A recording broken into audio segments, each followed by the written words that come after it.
We're standing here in the Rome Gallery of the Ashmolean Museum, and I'm here with Professor Alison Cooley, the head of the Ashmolean Latin Inscriptions Project. Alison, we're standing in front of two inscriptions with two reliefs that have a lot of similarities, but at the same time also really very different. Yeah, so we're standing in front of two what are known as stelae, so big blocks of marble, and on the front they depict horsemen representing the deceased. So we've got two epitaphs here. The inscription on the left, first of all, depicts a very vigorous-looking young man galloping on his horse to the right of the stone, brandishing a spear. The idea of the speed of movement is encapsulated by his cloak, which is flapping out behind him.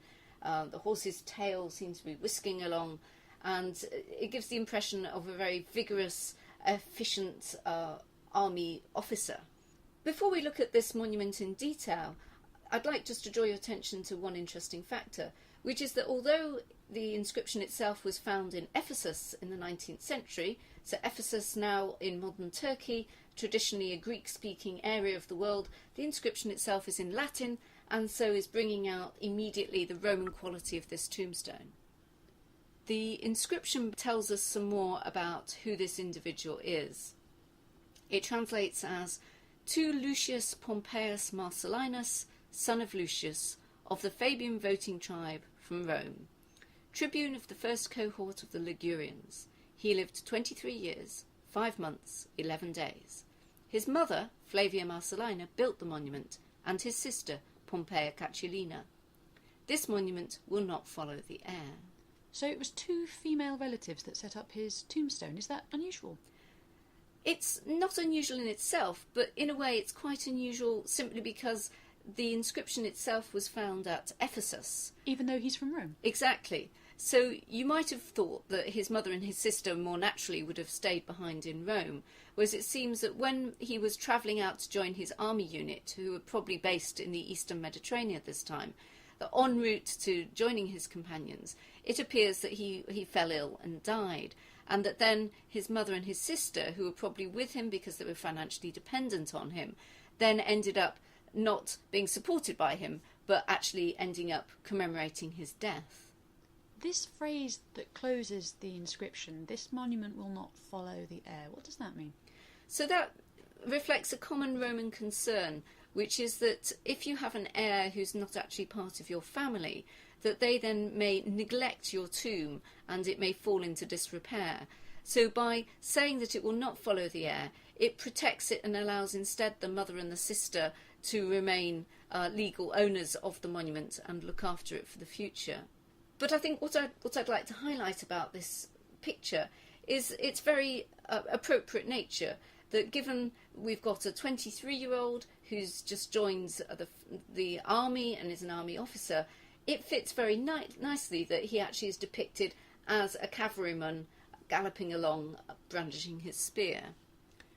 This stone on the right here is very similar in lots of ways. It is. Again, we've got a figure on a galloping horse, galloping to the right. Again, we have the cloak flapping out behind him.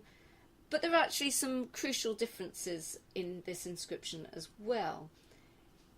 The inscription actually reveals that we're not dealing here with an adult, we're not dealing here with an army officer, we're actually dealing with the epitaph for a 1-year-old. The inscription tells us, "To the departed spirits, to Macrinius Maximinus, sweetest son, who lived for 1 year and a certain number of months," that's damaged on the stone, "Macrinius Maximinus organised and as prefect of the camp constructed this." So far from it being an adult depicted as he would have been in reality, we've actually got a prospective picture, an image of what his father had hoped his son would grow up to achieve, but alas, never actually did so. So we've got the horseman, and if you look carefully at his face, immediately you see he's got very curly hairstyle, he's got very chubby cheeks. The portrait itself is meant to draw the reader, the viewer, into the monument and to realise immediately that this isn't a mature adult, this is just a little boy. It's actually even just a baby, in effect, a toddler. And yet he's depicted galloping on his horse, and encountering some wild beast lurking in the undergrowth or in a cave. The wild beast, probably a wild boar here. He's accompanied by his hunting dog, who is beneath the horse's body, and in the previous publication of this it describes the dog as barking ferociously, whereas actually to me it looks much more like the dog is actually cowering rather pitifully, and actually is not doing much good as a hunting dog. So it's probably just as well that this is an imaginary scene and that poor little Macrinius Maximinus never actually had to depend on this dog to do anything worthwhile when encountering a wild beast. If people want to see these inscriptions or learn more about them, where should they go? So come to the Ashmolean in the first place, to the Rome Gallery where they're now on display, but also very welcome to log on to the Ashmolean Latin Inscriptions Project website and see the online information that's freely available there.